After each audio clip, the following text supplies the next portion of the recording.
two things. One is there are those who believe that people from Chicago are the smartest and most creative people in the country.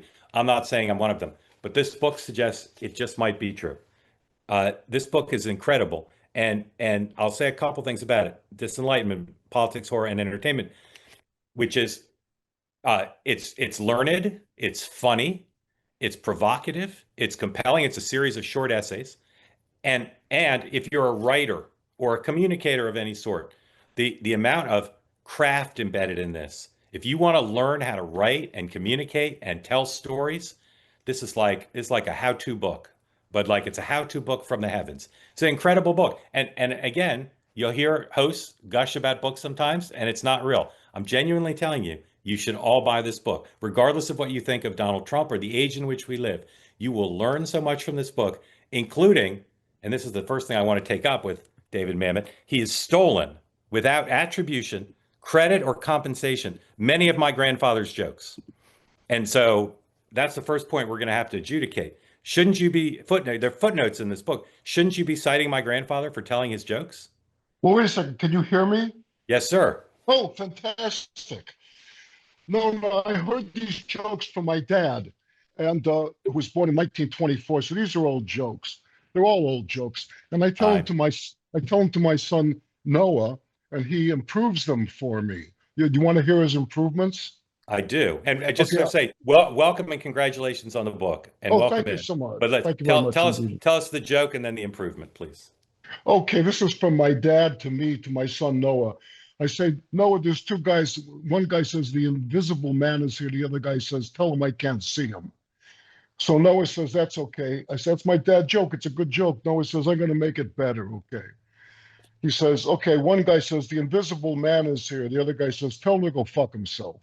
That is better. Yeah, it's the cadence of it's better, that alone.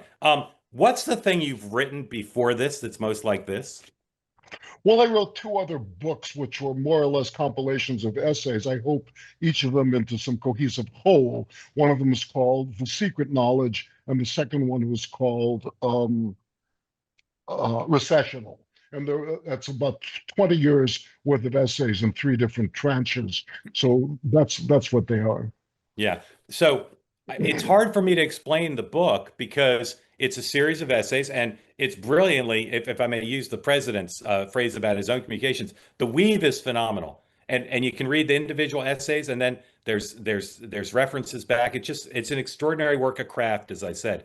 What do you hope to get out of this book besides making money off the sales? Like, what is it, the thing you wanted to communicate with the book? Well, the book, thank you for saying that about the totality of the book, because a talent is, I'm pleased with talent, but I'm proud of whatever craftsmanship I have.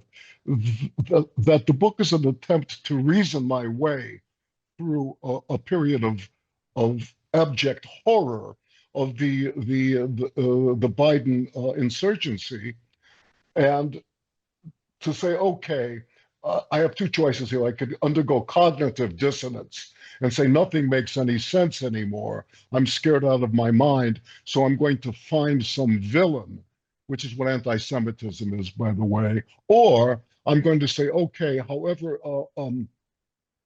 whatever a Gordian knot I'm looking at is, there is a way into it to try to understand what I'm looking at. And I did a movie with Gene Hackman once. There's a very good line that I like. The guy says to Gene, he's a mechanic. He says, Gene, you're pretty smart. How'd you figure this out? Gene says, I'm not that smart. The guy says, how'd you figure it out? Gene says, well, I just try to imagine a guy smarter than myself and say, what would he do? Right. So that's what I'm trying. That's what I'm trying to do in the book. I try to imagine a guy smarter than myself and say, what would he do? Like what you see? Why don't you subscribe? This is a great opportunity to be part of unique conversations. Just hit the subscribe button.